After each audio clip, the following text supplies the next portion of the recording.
जय हिंद, नमस्कार। आइए आज हम समझते हैं कि महासागर में जो है लहरों के माध्यम से किन किन स्थलाकृतियों का निर्माण होता है। जैसे आप लोग पढ़े होंगे फर्स्ट ऑर्डर ऑफ रिलीफ, यानी प्रथम उच्चावच। जैसे महासागर हो गए, महाद्वीप हो गए, इनमें जो है कितनी उच्चावच, कितनी स्थलाकृतियों का निर्माण होता है। तो जो महासागर में जो है लहरों के माध्यम से, कभी कभी एग्जाम में यह भी पूछता है कि इन स्थलाकृतियों का निर्माण कैसे होता है, या जो इसका जो कचरा होता है, जो सिल्ट गाद होता है, उसके माध्यम से होता है, लहरों के माध्यम से होता है। तो लहरों के माध्यम से जो है इन स्थलाकृतियों का निर्माण होता है। आइए समझते हैं। यह स्थलाकृति देखेंगे समुद्र के द्वारा या स्थल निर्माण, और यह क्या है, समुद्र।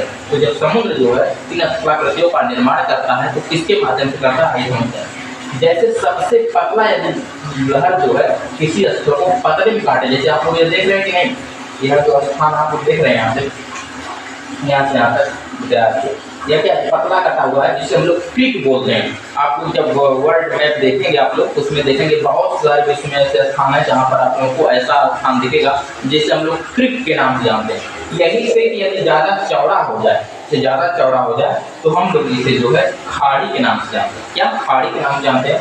जैसे इसे गल्फ भी कर देते हैं। यही स्थान जब क्रीक जो हमारा बहुत चौड़ा हो जाता है, कभी कभी जब पूछता है यह क्या है, क्रीक जो है इसकी स्थलाकृतियां बर्फ द्वारा बनी है कि नदी द्वारा बनी है या जल द्वारा बनी है या फिर यह सौरमंडल में पाया जाता है।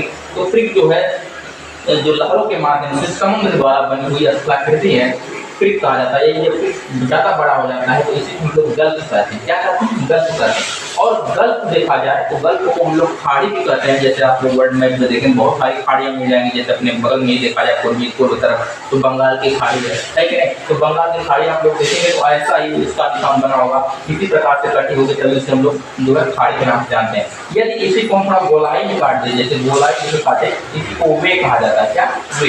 यह कैसे कटता है? तो यह कटता है जो है जल के माध्यम से, क्या लहरों के माध्यम से। समुद्र का जो लहर है, ये लहर इसे धीरे धीरे काटता रहता है तो वे का निर्माण करता है। यदि एग्जाम में पूछता है वे का निर्माण कैसे होता है, तो वे का निर्माण जो है लहरों के द्वारा होता है समुद्र। इसके बाद कभी कभी देखा जाए तो 90 डिग्री में, जैसे 90 डिग्री में जो है स्थल आ जाता है समुद्र के पास। यह स्थल आता कैसे? तो लहरों के माध्यम से जो सिल्ट होता है, जो गाद होता है, जो कचरा होता है, लहर ला करके यहाँ पर जमा कर देती है। तो जब जमा अधिक मात्रा में कर देती है तो जहाँ पर जमा करती है तो 90 डिग्री पे इसे जमा कर देती है, तो इसे स्पीड के नाम से जानते हैं। क्या?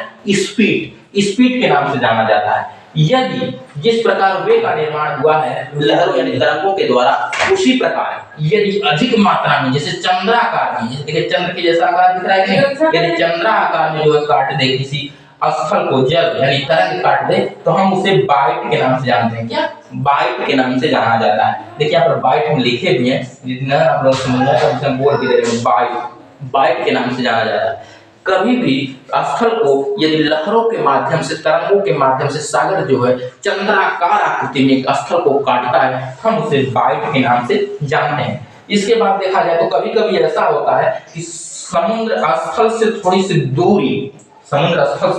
दूरी पर जाकर के एक समानांतर, जैसे स्थल के समानांतर जो है गाद सिल्ट कचरा को जो है लहरों के तरंगे ला करके, समुद्र के तरंगे उधर जो है ला करके जमा कर दे गाद यानी कचरा को, तो हम लोग इसे बैरियर के नाम से जानते हैं। क्या? बैरियर के नाम से जाना जाता है इसे बैरियर। इतनी आकृतियां जो है सागर द्वारा बनाई जाती हैं। और भी आकृतियां आप लोग पढ़ेंगे इसमें, जैसे कहीं पर समुद्र में यदि पर्वत पहाड़ निकल जाता है तो वह सब की बात भी बताएंगे आप लोगों को आगे वीडियो में। यह जो सागर आप लोगों को दिख रहा है, जो ऊपरी वाला हिस्सा है, हम लोग इसे तल कहते हैं। क्या कहते हैं? तल कहते हैं। लेकिन सागर की जो जमीन है, जहाँ से सागर है स्टार्ट है, उसे हम लोग नितल कहते हैं। क्या? नितल कहा जाता है। तल यानी नीचे। जैसे आप लोग किसी सिटी या शहर में आप लोग गए होंगे तो वहाँ पर लिखा गया होगा कि समुद्र तल से इसकी ऊंचाई इतनी है। हम मिलते हैं अगली वीडियो, तब तक के लिए आप सभी का बहुत बहुत सादर धन्यवाद।